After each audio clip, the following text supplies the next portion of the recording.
தேமதுர தமிழோசைன்னு சொல்லுவாங்க. அந்த தேமதுர தமிழோசை இன்னும் அதிகமாக இணைச்சது ஜானகி அம்மா அவர்களுடைய குரலில் தான்.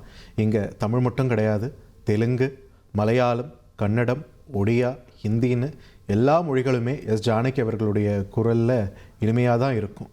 அதனால தான் எத்தனை கோடி ரசிகர்களை ஏக்கத்தில் விட்டுட்டு அவங்க போயிருக்காங்க. இத்தனை பேரோட கண்ணீர் அவங்களுக்கான பிரியாவிடையாக சமர்ப்பிக்கப்பட்டு வருகிறது. அந்த காட்சிகளையும் நாம் பார்க்குறோம். உண்மையிலேயே அந்த ரசிகர் பாரதி ராஜா அவர்கள் பேசும்போது அந்த ரசிகரும் குறிப்பிட்டாரு, ஒரு இசை நிகழ்ச்சியில் பங்கெடுப்பதற்காக ஜானகி அம்மாவை சந்தித்து நான் வாழ்த்து பெறலான்னு இருந்தேன், ஆனால் அது கடைசி வரைக்கும் முடியாமலே போயிடுச்சுன்னு தன்னோட ஏக்கத்தையும் அவர் பதிவு பண்ணியிருக்காரு. இவர் ஒருத்தர் மட்டும் கிடையாது, இன்னும் எத்தனையோ பேர் என்னைக்காச்சும் ஒரு நாள் அவங்கள பார்த்துட மாட்டோமா, அவங்கள பேசிட மாட்டோமா, அவங்க பாடுறதை நேரில் கேட்டுட மாட்டோமான்னு நிறைய ஏக்கத்தோடு இருந்திருப்பாங்க. அந்த ஏக்கம்லாம் அந்த மட்டத்திலே முடிஞ்சு போயிடுச்சு அப்படின்றது தான் இங்கே வருத்தத்திற்குரிய ஒரு விஷயம். தற்பொழுது ஜானகி அவர்களுடைய அவருடைய உடல் தகனம் செய்யப்படக்கூடிய இடத்திற்கு கொண்டு செல்லப்படக்கூடிய காட்சிகளை பார்த்துட்ருக்கோம். மறுபுறம் அவருடைய இசை ஆளுமையையும் அவருடைய இசை பயணத்தையும் நாம் கொண்டாட வேண்டிய தருணம் இது அப்படின்றதையும் நாம் நினைவு கூற வேண்டியது அவசியம்.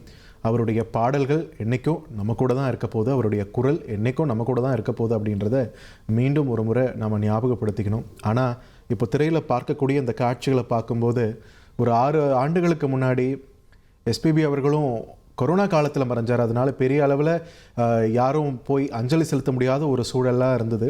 அதையும் மீறி சென்னையிலிருந்து தாமரைப்பாக்கத்துக்கு அவருடைய வாகனம் போனபோது வாகனத்தின் இரு புறங்கள்லையும் மக்கள் முடிஞ்ச அளவுக்கு வந்து நின்னதையும் நம்மளால் பார்க்க முடிஞ்சது. கோவிட் காலகட்டத்திலே இத்தனை பேர் வந்திருக்காங்களே, ஒரு வேளை மற்ற காலகட்டத்தில் ஒரு சாதாரண ஒரு சூழல் இருந்தால் என்ன ஆயிருக்கும் அப்படின்னு அப்போ தோணியிருக்கு.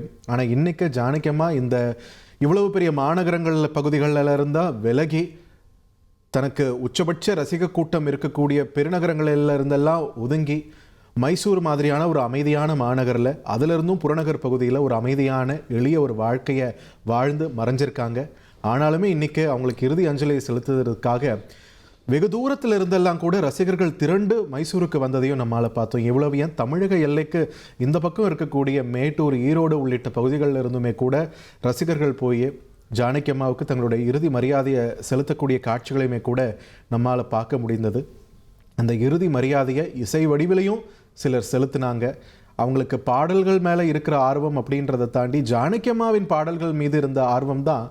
தாய்மொழி கன்னடமாக இருந்தாலும் அவங்க தமிழ் மொழியில் இருக்கக்கூடிய பாடலுமே எவ்வளோ அழகாக பாடினாங்க அப்படின்றதையும் நம்ம பார்த்துட்டு இருந்தோம். இதுதான் ஜானகி அம்மாவோட அடையாளம் இல்லையா? தாய்மொழி தெலுங்காக இருந்தாலும் அவங்க எல்லா மொழிகளில் 20 மொழிகளில் பாடியிருக்காங்க. பிரதானமாக தமிழ், தெலுங்கு, மலையாளம், கன்னடா, ஹிந்தி இந்த மொழிகளில் பாடியிருக்காங்கன்னு இந்த எல்லா மொழிகளையும் சரளமாக பேசக்கூடியவங்களாகவும் ஜானகி அம்மா இருந்திருக்காங்க. அவங்க பற்றின நிலைமலைகள் எல்லாம் பகிர்ந்துக்கும் போது இதை மறக்காமல் குறிப்பிடுறாங்க. தெலுங்கில் பேசிகிட்டு இருப்பாங்க, திடீர்னு ஒரு தமிழால் வந்து அவர்கிட்ட டக்குன்னு தமிழ் வரும், ஒரு மலையாளி வந்து அவர்கிட்ட டக்குன்னு மலையாளம் வரும், கன்னடிகா ஒருத்தர் வந்தாருன்னா அவர்கிட்ட கன்னடத்துலேயும் சரளமாக பேசுவாங்க. இப்படி பன்மொழியில் பாடக்கூடிய பாடகர்கள் எத்தனையோ பேர் இருக்காங்க. ஆனால் பன்மொழியில் உரையாற்றக்கூடிய திறனை எத்தனை பேர் வளர்த்துட்டு இருக்காங்க? அப்போது இங்கே இந்தியாவின் நைட்டிங்கேல் அப்படின்ற பட்டம் ஜானகி அம்மாவுக்கும் பொருந்தும் தானே?